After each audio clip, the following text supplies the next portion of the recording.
Hello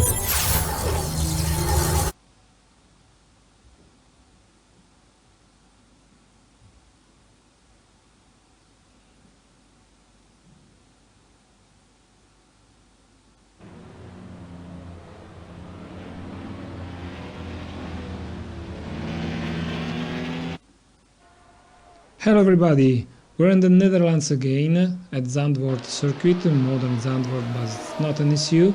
And today I'm showing a quite exotic car, yes, the Tyrrel P34, the famous six-wheeler.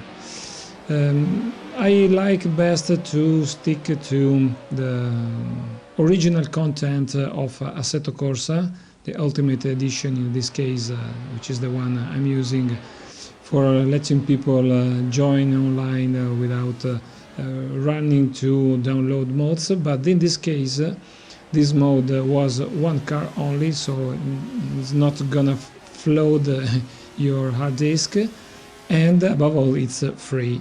So at least it's free now when I downloaded it, and of course I'm gonna add the link in the description.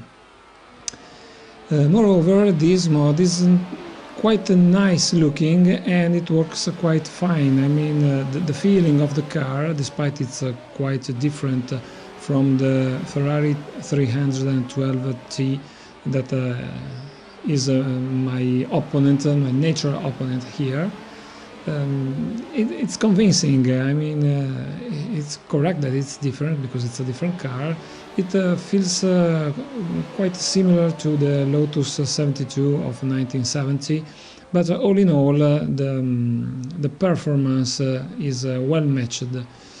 This car in history was one of the few cases where something really weird looking wasn't the dominator, and even wasn't the all-out loser.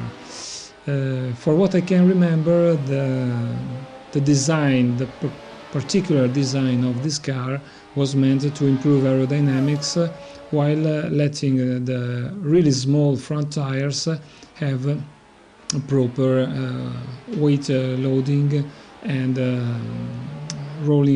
correct rolling resistance.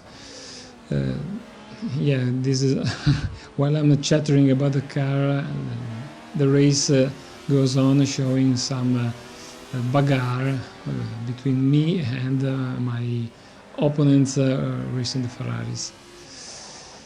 Well, what else to say? Well, the car, as you can see, is beautiful. The details are very nice, very well made, even though there is a really small graphic glitch that I'm going to talk about at the end of the race, and that probably nobody will notice until I will show it out. So let's go back to the race here. That was a save, last meter save, with that brutal technique I talked about in some videos I made about saving the race from unexpected oversteering. I'm doing quite a nice race here because the pack of most cars are quite close, and I'm keeping on fighting to catch the position number one.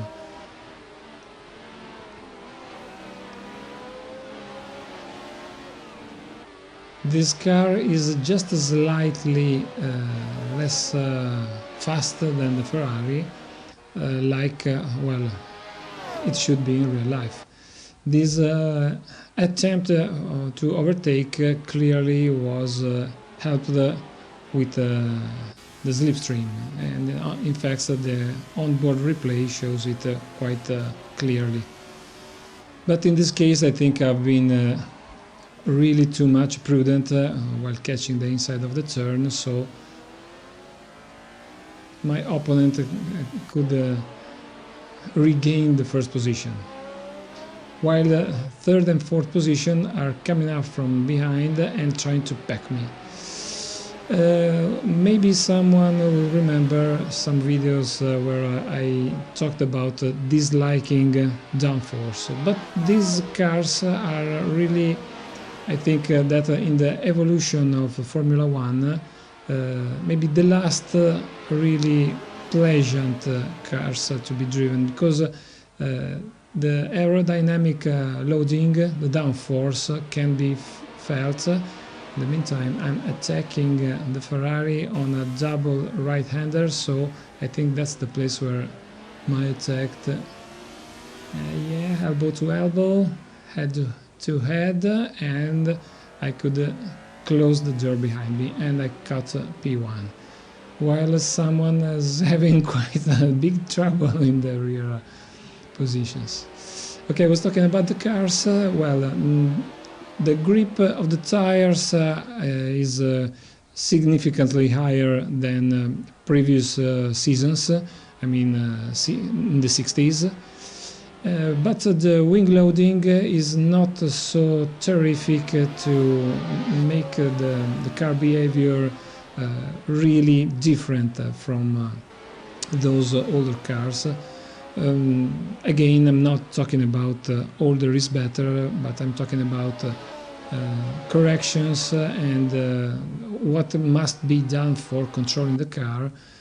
Can happen at a human pace, at a human speed, so that you can realize what's going on and correct it, and have the feeling and the pleasure of really driving at the edge a nice race car.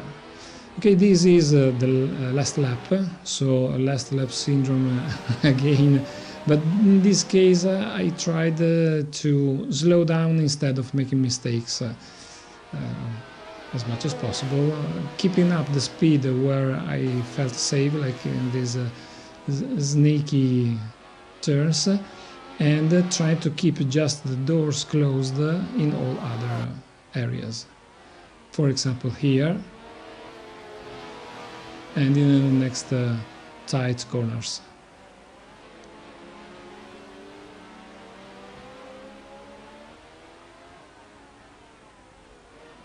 You may have noticed some corrections and savings here and there. As I was saying, they are still bearable and really again pleasant. Now cutting as a bit on the inside, and I've got a left hairpin. The Ferrari was faster, but he had to brake for a while, and I've got just 2 turns on the right left, so yeah, another nice slight correction of oversteering, and even he is gonna catch my slipstream. Now the finish line is too close for him, so yep, a nice victory. But I must admit that the AIs here were set at 95% instead of the usual 98 as default. All in all, racing with this car is still very good and pleasant. And now the little glitch. I'm convinced that the people who made the mod couldn't really show 4 wheels turning together with the steering. So you may notice that the second row of wheels doesn't actually turn together with the steering wheel. But there is another glitch. Have a look at what happens on starting. This car was just a 2-wheel drive, so the wheels of the second row should not spin freely when accelerating at a very fast speed.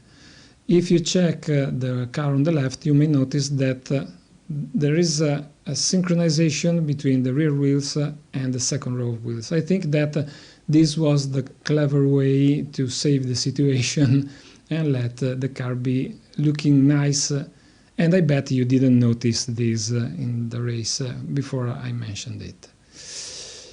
So, heading for the conclusion.